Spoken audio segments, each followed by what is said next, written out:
First, check mo muna kung wala pa sa account mo ang affiliate partnership. Open mo yung professional dashboard, then punta ka monetization tool.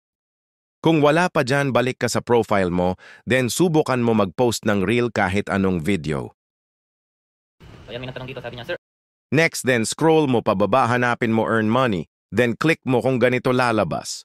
Kung wala pang option sa pag-connect ng Shopee account mo sa Meta, meaning hindi ka pa invited, but don't worry, gagawan natin yan ng paraan. Click mo muna subscribe button para updated ka sa mga tips and guides ng pag-affiliate. Para magkaroon ka ng partnership affiliate tool, kailangan mong magpapansin kay Meta. Dapat makita ng algorithm na isa kang affiliate ni Shopee. Paano ka mapapansin ni Meta? Simple lang.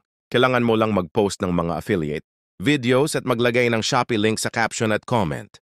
Dahil dito, makikita ni Meta na nagpro-promote ka ng Shopee products.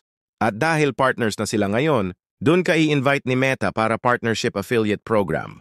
Mag-post ka lang kahit 3 videos per day para mapansin ka ng algorithm. Lagi mo din i-check sa professional dashboard mo or pag mamapopost ka kung meron na yung option sa earn money. Unlang, sana nakatulong ang video na to, and don't forget to follow me in my Facebook, TikTok, and YouTube para updated ka lagi sa mga tips and guides para sabay-sabay tayong maging successful sa pag-affiliate.